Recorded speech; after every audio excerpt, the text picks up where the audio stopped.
მოგესალმებით მეგობრებო, გილოცავთ მარიამობის უდიდეს დღესასწაულს, გვეწეოდეს ყველა ჩვენგანს და სრულიად საქართველოს ღვთისმშობლის მადლი და წყალობა გაგვაძლიეროს, დაგლოცოს, რწმენაში გამგვამტკიცოს და დაიცვას ჩვენი ქვეყანა გადაჯიშებული ქრისტიანებისგან, დეგრადირებული აზროვნებისგან და დაგვაბრუნოს ჯანსაღ რწმენაში. ყველა ჯერზე ვამბობ, როცა პატრიარქ შიომუჯერის ქადაგებას ვისმენ, კიდევ რითი უნდა გამაოცოს მეთქი.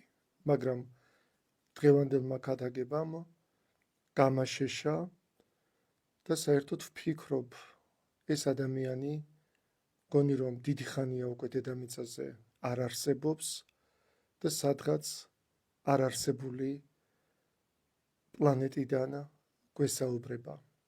მან ქადაგებაში წარმოთქვა, რომ სნეულ ადამიანს იმდენ მედიკამენტებს აძლევენ, უკვე იმ ქვეყანაზე მიმავალს აწვალებენ და ამ ქვეყნად ტოვებენო. დაახლოებით მსგავსი შინაარსის მორიგი ღვთისმეტყველება იქადაგა. რა თქმა უნდა, ღვთისმეტყველება სარკაზმით. მე ეს ვიდეო მხოლოდ იმის გამო ჩავწერე, რომ თქვენ არ დაიჯეროთ მის მიერ წარმართმული ეს ქადაგება იყოს მართლმადიდებლობა. ეს არ არის მართლმადიდებლობა, ძვირფასო მეგობრებო, ამას კავშირი არ გააჩნია სულიერებასთან, რწმენასთან, რელიგიასთან. ეს არის მწვალებლობა, ეს არის ღვთისგმობა, ეს არის მართლმადიდებლობის უარყოფა. არა იმიტომ, რომ ეს მე მინდა ასე, არამედ იმიტომ, რომ შიომუჯერის ეს ქადაგება სახარებისეულ სწავლებას პირდაპირ ეწინააღმდეგება. ვინც მის მიერ დაზომბირებული, ეგრეთ წოდებული მრევლი გამოჩნდება კედელზე და დაწერს კიდევ უარეს სიდებილეს და სიშტერეს, რა თქმა უნდა, მექანიკურად დაიბლოკება, კომენტარი წაიშლება. თქვენ თუ სიბნელეში ყოფნა აირჩიეთ, ეს არ ნიშნავს იმას, რომ ჩვენც იგივე სიბნელე უნდა ავირჩიოთ. არა, ვისაც გულით სწამს და სჯერა რა არის მართლმადიდებლობა, მან იცის, რომ დღევანდელი ქადაგება ეს არის სახარების დასამარება. და ეს რომ ასეა, ისევ სახარებიდან შეგახსენებთ მოწყალე სამარიტელის ისტორიას, გზაზე წაქცეული სნეული, როგორ მიიყვანა უახლოეს საავადმყოფომდე, როგორ სთხოვა ექიმებს ემკურნალად სნეულისთვის, როგორ გადაიხადა თანხა და დააბარა. თუ კიდევ რაიმე იქნება საჭირო, მზად ვარ, ოღონდ ადამიანი გამოაჯამრთელეთ და ფეხზე დააბენეთო. დიახ, პატრიარქ შიომუჯერს ჰგონია, რომ მორწმუნე და მართლმადიდებელია და მისი ქადაგება და აზროვნება სახარებაზეა დაფუძნებული, მაგრამ სახარებაში სხვა რამეს ვკითხულობთ, შიოსგან აბსოლუტურად საპირისპიროს ვისმენთ და არ მგონია სახარება ცდებოდეს და შიომუჯერი იყოს მართალი.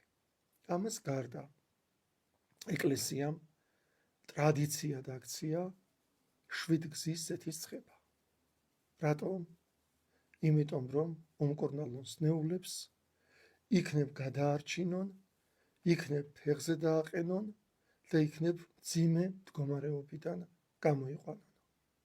თუ კი შიომუჯერი თვლის, სნეული უკვე უნდა გავიდეს ამ ქვეყნიდან, მაშინ ის ეწინააღმდეგება შვიდგზის ზეთისწყების რიტუალს, საეკლესიო ტრადიციას და გამოცდილებას და ალბათ არ ჩაატარებს შვიდგზის ზეთისწყებას და არ გაუშვებს მის ნდობით აღჭურვილ პირებს დასნეულებულ ადამიანებთან, რომ ზეთის ცხონ.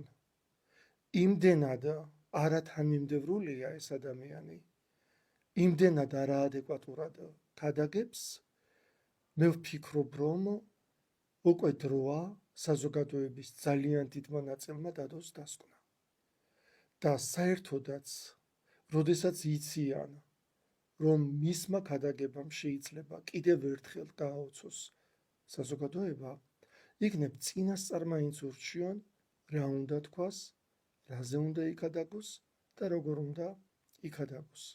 თუმცა არ მგონია ვინმეს დაუჯეროს, ვინმეს მოусმინოს, იმდენად თავდაჯერებულია, იმდენად დიდ ხიბლშია, იქიდან მისი გამოსვლა პრაქტიკულად შეუძლებელია.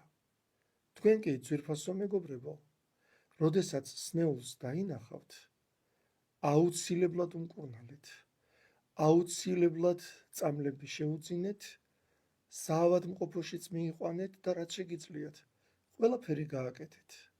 და თუ არ გამოკეთდა სნეული, თქვენ ხომ ყველაფერი შეძელით და ყველაფერი გააკეთეთ იმისათვის, რომ ფეხზე დაგეყენებინათ.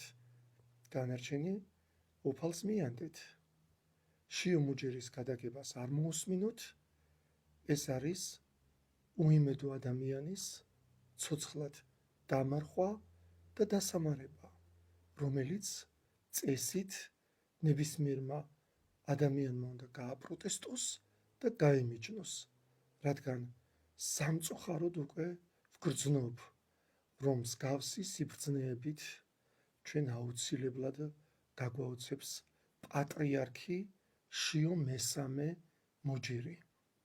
ღმერთო ჩემო.